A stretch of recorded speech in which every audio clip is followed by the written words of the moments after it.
السلام علیکم دوستو، ایک بار نیا واقعہ لے کے آئے ہیں مفتی حماد رضا کی آواز میں۔ آگ کا پجاری اور غریب نواز کا زندہ کرامات آپ لوگ ایک بار ضرور سنیں۔ پر بیٹھ کے حکومت کی ہے، لیکن ہندوستان میں تنہا بادشاہ ہے جو زمین کے اندر جا کے بھارت کو چلا رہا ہے۔ بے شک سبحان اللہ۔ یہ انگریز نے کہا تھا، ہم نہیں کہہ رہے، ہم کہیں تو لوگ کہیں گے عقیدت میں کہہ رہا ہے۔ وہ تحقیق کر، انگریزوں کی عادت ہوتی ہے ریسرچ کی۔ پورا بھارت گھوم گھام کے جا کے کہنے لگا سب سے زیادہ تعجب کی بات یہ ہے کہ ہر جگہ زمین کے اوپر بیٹھتا ہے راجہ تب دیش چلتا ہے، لیکن بھارت میں تو زمین کے نیچے لیٹ کر کے دیش چلایا جا رہا ہے۔ اللہ اکبر۔ سرکار غریب نواز نے پھر آ کر کے مصطفیٰ کے کرم کے وہ دریا بہائے۔ اللہ اکبر۔ بیٹھے گزر رہے تھے، کچھ لوگ آگ کی پوجا کر رہے تھے۔ غریب نواز کی نگاہ کرم پڑ گئی، کہنے لگے یہ کیا کر رہے ہو؟ کہنے لگے کہ ہم اس کی پوجا کر رہے ہیں۔ آپ نے فرمایا اس سے کیا فائدہ؟ کہا ہم اس کی پوجا اس لیے کر رہے ہیں تاکہ مرنے کے بعد یہ ہمیں نہ جلائے، کہا کتنے دن ہو گئے؟ کوئی کہنے لگا 40 سال ہو گئے، کوئی بولا 60 سال ہو گئے۔ کہا ذرا اس میں ہاتھ رکھ کے دکھانا۔ جب ہاتھ رکھنے کی باری آئی تو کس میں ہمت تھی؟ کسی میں ہمت نہیں تھی۔ آپ نے اپنے پیر کی جوتی نکالی اور نکال کے بولے لو معین الدین کا بدن تو الگ بات ہے، اگر اس میں ہمت ہو تو میرے پیر کی جوتی جلا کے دکھا دے، میرے پیر کی جوتی جلا کے دکھا دے۔ آپ کے انگارے تیز تھے، بہکتی رہی دہکتی رہی، لیکن غریب نواز کی جوتی تھی، ہمت تھی آگ چھو دیتی اسے۔ جتنی جگہ پہ رکھی تھی خدا کی قسم اس جگہ کو گلزار بنا دیا گیا تھا۔ کافی دیر کے بعد غریب نواز نے یوں ہاتھ ڈالا، جوتی نکال کے باہر رکھ دی۔ جیسی آپ نے باہر نکالی لوگ کہنے لگے بابا تم تو کافی زمانے سے پوجتے ہو گئے اس آگ کو جو اس نے تمہیں نہیں جلایا ہے۔ غریب نواز فرماتے ہیں میں اس کی عبادت نہیں کرتا۔ کہا پھر کس کی عبادت کرتے ہو؟ کہا میں اس کی عبادت کرتا ہوں جس نے آگ کو پیدا کیا ہے، نظام کائنات کو بنایا ہے۔ یہ کہہ کے جب جانے لگے لوگوں نے قدم پکڑے، کہنے لگے بابا صرف کرامت دکھا کے نہ جا، ہاتھ بڑھا کے دامن میں لے کے ہمیں بھی خدا کا بنا کے چلا جا۔ اللہ اکبر۔ یہ شان غریب نواز کی ہے۔ یہ میرے مصطفیٰ کے شہزادے ہیں، ان کے در کی سخاوت کی بات کون کرے؟ کہاں سے لاؤ گے ان کی مثال؟ یہ تو مولا علی کے بیٹے ہیں، سیدہ فاطمہ الزہرا کے دل کا قرار ہے یہ، سیدوں کے آنگن کا مہکتا پھول ہے یہ۔ ان کی نسلوں کا معاملہ تو یہ کہ تیری نسل پاک میں ہے۔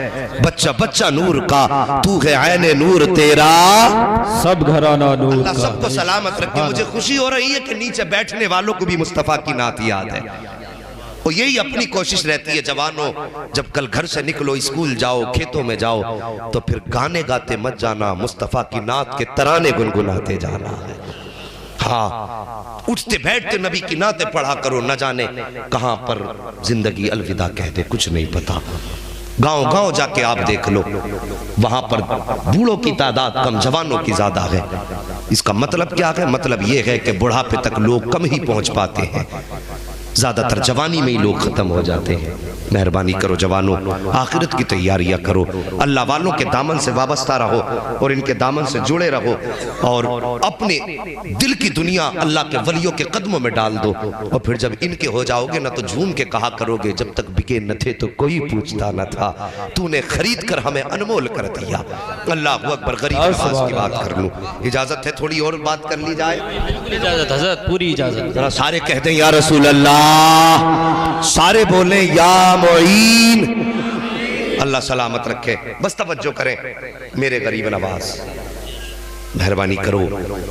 آپ کے دربار میں نا آپ کے ایک مرید تھے، بڑے غریب تھے، بیٹھے ہوئے تھے، ایک تاجر آیا، اس نے آ کے نا آپ کے مرید کا گریبان پکڑا آپ کے سامنے، وہ کہنے لگا میرے پیسے کب دے گا؟ غریب نواز نے یوں نگاہ اٹھائی، آپ نے فرمایا یہ اس کے ساتھ زیادتی کیوں کر رہا ہے؟ اس نے کہا آپ کو نہیں معلوم اس پہ پیسے میرے بہت دن کے ہیں۔ آپ نے اپنے مرید کی طرف دیکھا، اس کی آنکھ میں آنسو تھے، رو کے کہنے لگا غریب نواز غربت ہے، تنگ دستی ہے، بچوں کا گزارا مشکل سے ہوتا ہے، اس کا قرضہ کیسے دے پاتا؟ میں چاہتا ہوں مجھے کچھ مہلت دے دی جائے۔ آپ نے فرمایا چل میرے کہنے پہ اسے کچھ مہلت اور دے دے۔ اس نے کہا نہیں آج تو پیسے لے کر کے ہی جاؤں گا۔ اتنا کہا تھا میرے غریب نواز کو جلال آیا، یوں جیب میں آپ نے ہاتھ ڈالا، ابھی آپ نے اپنے جیب کے چند سکے ڈالے تھے، اللہ نے اپنے خزانوں کے دروازے کھول دیے، جہاں چند سکے پڑے تھے وہاں سونوں کے سکے کے ڈھیر لگنے شروع ہو جاتے ہیں۔ اس کے بعد غریب نواز کہتے ہیں اٹھا لے جتنا تیرا پیسہ اس پہ بنتا ہے۔ اللہ اکبر، انہیں اپنے مریدوں کا کتنا درد ہے۔ تمہیں کیا لگتا ہے جو دربار میں بیٹھے ہوئے مرید کی رسوائی کا وارہ نہیں کر سکتا تو وہ اس مجھولے کے اندر راجہ کے مجھولے میں آ کر کے رہنے والے غریبوں کی رسوائی کیسے گوارا کر سکتا ہے؟ اللہ اکبر، ہم بھی تو ان کے منگتے ہیں، ہم بھی تو ان کے چاہنے والے ہیں۔ غریب نواز کے غلاموں کو کوئی دھوکہ نہ دیا کرے، کوئی دھکا نہ دیا کرے، انہیں ستایا نہ کرو۔ کوئی یہ مت سمجھنا یہ لاوارث ہے، خدا کی قسم لاوارث سوچنے والا لاوارث ہوگا، یہ تو وہ ہے جن کا غریب نواز بھی وارث ہے، مدینے والا مصطفیٰ بھی وارث ہے۔ نعرہ تکبیر، نعرہ رسالت، علماء اہل سنت، مسلک اعلی حضرت مفتی حماد صاحب قبلہ زندہ باد۔ گردشوں نہ چھیڑو میرا ہے کوئی جہاں میں، ہم اتنے بھی تو لاوارث نہیں کہ جو چاہے جیسا چاہے کر دے، ہم بھی کوئی وارث رکھتے ہیں۔ مجھے گردشوں نہ چھیڑو میرا ہے کوئی جہاں میں ابھی پکار لوں گا نہیں دور ہے مدینہ۔ ہمیں کوئی لاوارث نہ سمجھے، آپ نے ڈھیر لگا دیا سونے کا، اٹھا لے جتنا تیرا پیسہ ہو۔ اس نے پیسہ اٹھانا شروع کیا، وہ سمجھ رہا تھا غریب نواز ادھر نہیں دیکھ رہے ہیں، جتنا اس کا تھا اس نے زیادہ اٹھا لیا، زیادہ اٹھا لیا اور لے کر کے چلا گیا۔ کچھ دن کے بعد اب یہ جو تھے سرکار غریب نواز کے مرید، مگر یہ شرمندہ رہنے لگے تھے۔ دوستوں کے سامنے گریبان پکڑا گیا تھا، اگر کوئی ان میں کا دربار بازار میں مل جاتا تو خود بخود ایٹومیٹکلی گردن جھک جاتی ہے۔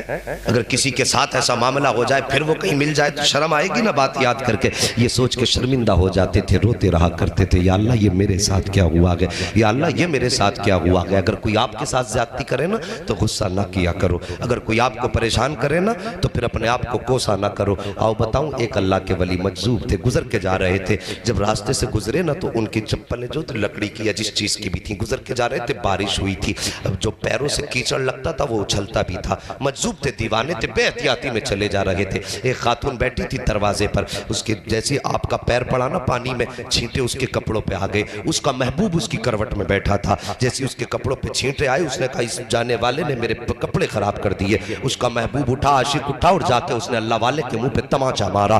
جیسی تماچا مارا نا، اللہ والے نے کوئی جملہ نہیں کہا، زبان سے کچھ نہیں بولا، گردن جھکا کے آگے چلے گئے۔ جیسی آگے گئے ایک دکان کے سامنے سے گزرے، دکاندار کی نظر پڑ گئی، ارے حضرت آ رہے ہیں۔ اس نے بلایا، بیٹھایا، گرم دودھ کا پیالہ دیا، کہنے لگے حضرت پی لیجئے۔ آپ نے ہاتھ میں دودھ کا پیالہ لیا اور لے کے یوں آسمان کی طرف دیکھا، دیکھ کے کہتے واہ رے مالک تیری قدرت ہے، کہیں تماچے کھلاتا ہے، کہیں بیٹھا کے دودھ پلا دیتا ہے، کہیں تماچے کھلاتا ہے، کہیں دودھ پلا دیتا ہے۔ اللہ اکبر، ابھی دودھ کا پیالہ ہاتھ ہی میں تھا، اتنے میں لوگ دوڑتے ہوئے آئے، آ کے کہنے لگے کہ ٹھہریے ٹھہریے، آپ فرماتے کیا ہوا؟ کہا ابھی آپ کو جس نے تماچا مارا ہے تم نے اس کو بددعا دی ہے؟ کہا میں نے کوئی بددعا نہیں دی ہے۔ کہا کیا ہوا؟ کہا وہ اوپر چھت پہ چڑھا، پیر پھسلا، زمین پہ گرا، اس کی گردن کی ہڈی ٹوٹ گئی ہے، وہ مر چکا ہے۔ اللہ اکبر، لوگ پکڑ کے لے گئے۔ کہا تم نے بددعا کی تھی؟ اللہ والے کہتے ہم کسی کے لیے بددعا نہیں کرتے ہیں۔ کہا پھر بتاؤ تو صحیح یہ مرا کیسے ہے؟ آپ کو چلا لایا، کہتے سنو سچ پوچھنا چاہتے ہو تو اب سچائی سے پردہ اٹھانا چاہتا ہوں۔ سچائی یہ ہے کہ جب میں نے نکل کے گیا میرے پیر سے کیچڑ اٹھلا اور اس عورت کے کپڑوں پہ جا کے پڑا، اس کے کروٹ میں اس کا محبوب بیٹھا تھا، اس کو گوارا نہ ہوا، اس نے اٹھ کے میرے تماچا مارا۔ کہا جب اس نے میرے تماچا مارا تو یہ بات میرے محبوب کو گوارا نہیں ہوئی ہے۔ کہا جب اس کے کیچڑ سے اس کا محبوب ناراض ہوا تو اس نے اپنا بدلہ لے لیا ہے، اور جب اس کے تماچے سے میرا محبوب ناراض ہوا ہے تو اس نے اپنا بدلہ لے لیا ہے۔ اس نے کہا تھا کہانی میری نہیں ہے، کہانی یاروں کی ہے، تو نے اپنے یار کا بدلہ لیا، اس نے اپنے یار کا بدلہ لیا۔ ہاں ساکر، کیا بات ہے، میں کہتا ہوں اگر کوئی تکلیف دے تو پھر اسے کوسا نہ کرو، اس کے قصے کہانیاں مصطفیٰ پہ چھوڑ دیا کرو۔ ہم بدلہ لیں گے اپنی طاقت سے لیں گے، اور جب رب بدلہ لے گا تو اپنی شان کے مطابق بدلہ لے گا۔ معاف کرنے کی عادت ڈالو۔ توجہ ہے، اس نے کیا کام کیا تھا؟ اکٹھے بھر لیے، جیب میں زیادہ لے لیے جتنا اس کے۔ یہ بات تو یاد ہے نا غریب نواز؟ کی چوکھٹ زیادہ لے لیے جتنے اسے لینے تھے، اس سے زیادہ لے لیے، چلا گیا۔ اب یہ رویا کرتے تھے، آنسو بہایا کرتے تھے۔ یہ تو نہیں ہے کہ یہ آنسو بہاتے ہیں اور خبر کسی کو نہ ہوتی ہو، واللہ وہ سن لیں گے، فریاد کو پہنچیں گے۔ اتنا بھی تو ہو کوئی جو آہ کرے دل سے۔ میرے نبی کی پھر حقیقت تو کیا ہے؟ آقا کہ آج بھی گنبد خضرا سے آواز آتی ہے، خنجر چلے کسی پہ تڑپتے ہیں ہم امیر، سارے جہاں کا درد ہمارے جگر میں ہے۔ وہ نبی جو یہ کہہ کے گیا ہے کہ اگر امتی کے پیر میں کانٹا لگتا ہے تو امتی کو درد بعد میں ہوتا ہے، مدینے والے کو احساس پہلے ہو جاتا ہے۔ یار جس کو ہمارے کانٹا لگنے کا احساس ہم سے پہلے ہوتا ہے، پھر جب اس کا امتی روتا ہوگا تو یہ کیسے سمجھ لیا وہ گنبد خضرا میں غافل ہوگا؟ خدا کی قسم بس وہ مہلت دیتا ہے، مان جاؤ مان جاؤ۔ اور جب سارے راستے بند ہو جاتے ہیں پھر رسی کھچتی ہے، اور جب رسی کھچتی ہے تو پھر سمجھو تو صحیح، اعلیٰ حضرت فرماتے ہیں الہما قہر ہے اے غوث، وہ تیکھا تیرا، مر کے بھی چین سے سوتا نہیں مارا تیرا۔ اللہ اکبر، یہ ان کے بیٹے کی حقیقت ہے۔ اگر غوث کا جلال اتنا ہے تو مدینے والے کا جلال کتنا ہوگا۔ وہ منگتا رویا تو کوئی یہ تو نہیں کہ نبی کو خبر نہیں ہوئی، اور پھر غریب نواز کی چوکھٹ کا منگتا تھا۔ کچھ دن گزرے، ایک دن جو پیسے قرض لینے آیا تھا نا، چادر سمیٹے ہوئے تڑپتا ہوا غریب نواز کی بارگاہ میں آیا، کہنے لگا حضور مجھے معافی چاہیے۔ آپ نے فرمایا کیا ہوا؟ اس نے اپنی چادر اتار دی، اور جو دیکھا نا چادر اتار کے تو اس کا ہاتھ سوکھ چکا تھا، پورا ہاتھ سوکھ چکا تھا۔ کہا حضور آپ سے کیسے بتاؤں؟ آپ نے مجھ سے کہا جتنے چاہے پیسے لے لے، اور کہا حضور آپ نے اجازت دیتی تھی، میں نے تھوڑے زیادہ اٹھا لیے۔ تو غریب نواز کہتے ہیں سن، یہ پیسے اٹھانے کی وجہ سے نہیں سوکھا، ہماری چوکھٹ سے تو دریا بہائے جاتے ہیں۔ ہم ایک ایک دو دو سکوں کی گنتی کب لگاتے ہیں، وہ ہم تجھ سے چند ٹکوں کے بدلے میں تیرا بدن چھینیں گے؟ ہمارے دربار سے تو زمانے کو کھلایا جائے گا، تو تجھ سے چند سکوں کی وجہ سے یہ سزا؟ کہا حضور پھر کیا؟ کہا تو نے اللہ کے محبوب کے امت کے ایک ولی کا گریبان پکڑا تھا، اسی کے بدلے میں اللہ نے تیرا ہاتھ سکھا دیا ہے۔ کہا خیریت چاہتا ہے تو جہاں بھی وہ ملے اس سے جا کے معافی مانگ لے، اگر اس نے معاف کر دیا تو کچھ سدھار آ جائے گا۔ اللہ اکبر، اتنا سنا چادر لپیٹی، اور وہ میرے غریب نواز کا مرید اپنے بازار میں اپنے کام میں مصروف تھا، یہ گیا، اس نے جا چادر پھینکی اور قدم پکڑ کے اللہ والے کے رونے لگ جاتا ہے۔ جب رویا کہتا ہے حضرت معافی چاہتا ہوں، مجھ سے خطا ہو گئی ہے۔ جب اس نے اتنی بات کئی، بازار کے لوگ اکٹھا ہو گئے، وہ بھی جمع گئے جن کے سامنے گریبان پکڑا تھا، اور آج وہ بھی ہیں جنہیں اس کہانی کی خبر نہ تھی۔ جیسے اس نے پیر پکڑے ہیں، اور پیر پکڑنے کے بعد کہا تھا خطا ہو گئی معاف کر دے، آپ نے اس کو پکڑ کے اٹھایا اور فرمایا یاد رکھ اللہ کے بندوں پر کبھی ظلم نہیں کرنا چاہیے، جب میں نے تجھے معاف کیا ہے خدا بھی تجھے معاف فرما دے۔ اتنا سننا تھا، گردن اٹھا کے کیا دیکھتا ہے؟ یہاں بھی ہاتھ ٹھیک ہو گیا ہے، اور دوڑا غریب نواز کی بارگاہ میں، کہتا حضور اب میرا ہاتھ ٹھیک ہو گیا ہے۔ آپ فرماتے جا واپس چلا جا۔ اس نے کہا حضرت اب صرف ہاتھ ٹھیک ہوا ہے تو ہاتھ لے کر تھوڑی جاؤں گا، اب تو اجازت دے دو، اس ہاتھ سے ساری زندگی تیری جوتیوں کو صاف کر کے گزارو۔ واہ واہ واہ، سبحان اللہ سبحان اللہ، واہ اللہ اکبر۔ پھر میرے غریب نواز نے ایک نگاہ ڈالی، اس کو بھی ولایت کی معراج عطا فرما دی۔ یہ ہے غریب نواز۔ اب ایک بات اور کہہ دوں آپ سے صاحبو، ہم نے اس سے یہ سیکھا کہ اگر کسی پہ ہمارا قرض ہے، وہ غریب ہے، تو اس کو پریشانی میں زیادہ پریشان نہ کیا کرو۔ تم سے اگر کسی نے قرضہ لیا 10 دن کے لیے، تم نے دے دیا، 10 دن لوٹ کر کے آئے، تم نے اس سے کہا بھائی پیسے دے دے، وہ کہنے لگا 3 دن کی مہلت دے دو۔ آپ نے اگر 3 دن کی مہلت اسے دے دی، اور آپ نے 10,000 اس کو دیے تھے قرض پہ، 3 دن کی آپ نے مہلت دے دی، تو فرمایا گیا اللہ تعالیٰ تمہیں ہر دن 10,000 صدقہ کرنے کا ثواب عطا فرمائے گا۔ لیکن ہمارا مزاج دیکھیے،